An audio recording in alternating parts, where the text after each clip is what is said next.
आप स्कूल में पढ़ने वाले बच्चे हो, युवा हो या बुजुर्ग, अगर आप मानते हैं drugs is cool, drugs isn't cool, it's complete crime. क्यों?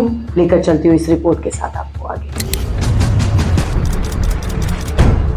ड्रग्स तस्करी अब केवल एक अपराध नहीं है, यह एक बहुराष्ट्रीय इंडस्ट्री बन चुकी है। ड्रग्स ट्रैफिकिंग में हथियार, मानव तस्करी, आतंकवाद और करप्शन भी जुड़े होते हैं। अगर वैश्विक ड्रग इंडस्ट्री का अनुमानित मूल्य अगर देखें तो $500 बिलियन प्रति वर्ष इतना है। अगर UNODC की 2023 की रिपोर्ट के अनुसार अगर हम ये करें तो हर 18वां व्यक्ति दुनिया का किसी न किसी प्रकार का नशा करता है। सबसे ज्यादा इस्तेमाल होने वाले ड्रग्स में कैनोबीज, हेरोइन, कोकीन, सिंथेटिक ड्रग्स यानी MDMA ये सारे आते हैं। भारत में ड्रग्स एक बढ़ता खतरा है और ये खतरा क्यों है ये समझना बहुत जरूरी है। भारत अब केवल एक ट्रांजिट देश नहीं रहा बल्कि एक बड़ा उपभोक्ता बाजार भी बन चुका है। It's a big market. इसके प्रमुख कारणों में आता है कि ये जो है वो जियोपॉलिटिकल स्थिति में है। भारत के दो बड़े ड्रग्स ट्रायंगल्स के पास हैं और उसमें से एक है गोल्डन क्रेसेंट यानी कि पाकिस्तान, अफगानिस्तान और ईरान। दूसरा है गोल्डन ट्रायंगल यानी कि म्यांमार, लाओस और थाईलैंड।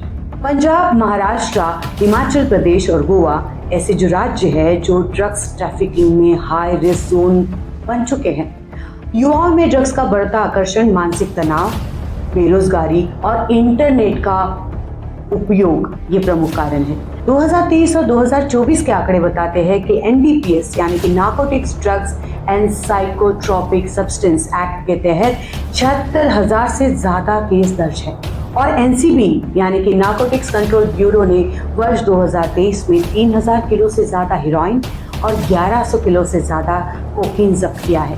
केवल अगर पंजाब की बात करें तो 2023 में 1.5 लाख युवा नशा मुक्ति केंद्रों में दर्ज हुए हैं। उभरते भारत की अगर तस्वीर हम देखें तो इस तस्वीर में हमें दिखाई देता है कि इंडिया हेरोइन का एक बहुत बड़ा बाजार है। ये भी हम जानेंगे कि युवा तस्करों को महज 5 से 10,000 रुपए में कुरियर बना दिया जाता है। अगर inside Punjab drugs war BBC की रिपोर्ट देखें तो पंजाब का हर एक गांव, जहां हर दूसरा एक व्यक्ति कभी न कभी ड्रग्स का शिकार बन चुका है। ऐसी स्थिति में सरकारी नशाहाल मुक्ति की खस्ताहाल। NDTV की एक रिपोर्ट है जिसमें नार्कोटिक्स नेटवर्क इन गोवा की अगर बात करें तो पार्टी कल्चर, पर्यटन और राजनीतिक सांठगांठ का ड्रग्स इंडस्ट्री में बहुत रोल है। ड्रग्स का सामाजिक प्रभाव भी बहुत है। इसमें मानसिक स्वास्थ्य यानी कि ड्रग्स के कारण भारत में 18 से 30 उम्र के वर्ग डिप्रेशन, आत्महत्या और मानसिक रोगी हो चुके हैं। पारिवारिक और सामाजिक ताना बाना भी बिगड़ चुका है और जिसमें घरेलू हिंसा, आर्थिक दिवालापन, पारिवारिक विघटन के पीछे ड्रग्स एक बड़ी वजह बन चुकी है। सरकारी प्रतिक्रिया और चुनौतियों की बात करें तो चुनौतियां काफी है लेकिन सरकार पहल भी कर रही है। ऑपरेशन थंडर नागपुर पुलिस द्वारा की गई ये पहल है जिसे लीड कर रहे हैं doctor Ravindra Kumar Singhal, commissioner of police Nagpur. Operation Garud NCB की गई ये पहल है। मिशन शक्ति जो पंजाब ने शुरू की हुई पहल है और ये अभियान की सफलता काफी है। इसकी चुनौतियों पर अगर बात करें तो पॉलिटिकल कवर, कमजोर जांच और तकनीकी संस्थानों की कमी ये देखा गया है। जमीनी स्तर पर पुनर्वास के बजाय दंडात्मक सोच है। निष्कर्ष में अगर देखा जाए तो हमें ये देखना पड़ेगा कि अब क्या किया जाए। तो ड्रग्स की लड़ाई अब केवल पुलिस या सरकार की नहीं है, अब एक सामाजिक, मानसिक और राजनीतिक युद्ध है। हमें चाहिए है कि स्कूल स्तर पर जागरूकता अभियान करें, व्यापक पुनर्वास नीति और मानसिक स्वास्थ्य समर्थन करें और प्रौद्योगिक सहायता से तस्करी रोकने के उपाय करें।